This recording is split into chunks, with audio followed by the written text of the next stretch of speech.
Politics राजकारणात जेव्हा असं तुम्हाला वाटलं आणि का वाटलं की राजकारणात आता आम्ही यायला पाहिजे किंवा राजकारणामध्ये आम्ही सक्रिय व्हायला पाहिजे आणि देशाची सेवा करायला पाहिजे, कधी आणि कसं काय झालं? एक एक खरोखरच एक अकल्पित वाटणारी गोष्ट आहे आणि किंबहुना जीवनामध्ये देखील अपघात होत असतात त्याचं एक ज्वलंत उदाहरण आहे. मी सी ए होतो, प्रॅक्टिस करत होतो. माझ्याकडे खूप मोठे प्रॅक्टिस होती. 1000पेक्षा जास्त माझे क्लायंट्स होते. माझ्याकडे 200पेक्षा जास्त लोक कामाला होते आणि माझे निम्या ठिकाणी ऑफिसेस होते आणि त्या कामानिमित्त मी गेलो होतो इंडोनेशियाला आणि प्रोफेशनल कामासाठी. तेव्हा मला बाळासाहेब ठाकरेंचा फोन आला आणि ते म्हणाले, तू निवडणुकीला उभं राहायला पाहिजे.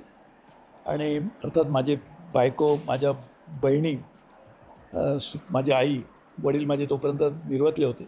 तर सगळ्यांनी सांगितलं राजकारण आपला प्रांत नाही, ह्याच्यात पडायचं नाही. पण मी इंडोनेशियातून भारतात येताना विचार करत होतो की सगळ्यांनी जे म्हटलं तर आपण फक्त राजकारणी लोकांना शिव्या देतो आणि राजकारण वाईट म्हणतो, कोणी करायचं. बरोबर.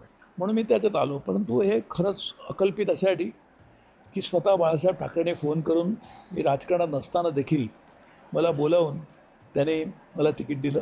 40 वेळेला तिकीट न मागता त्यांनी दिलं आणि मी पहिल्यांदा निवडून आलो तेव्हाच ज्या दिवशी राजकारणात आलो त्या दिवशी लोकसभेचा खासदार झालो आणि ज्या दिवशी लोकसभेचा खासदार झालो त्या दिवशी केंद्रामध्ये मंत्री झालो. अटलजींच्या पहिल्या सरकारमध्ये मी मंत्री होतो.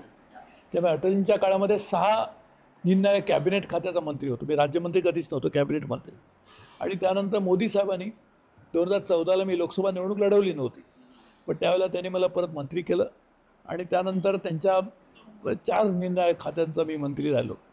आणि शिवाय त्यामुळे लोकसभेची निवडणूक संपली होती तेव्हा मला मंत्री केल्यानंतर राज्यसभेत यावं लागलं. पहिले ते हरियाणातून झालो आणि त्याच्यानंतर आंध्र प्रदेश.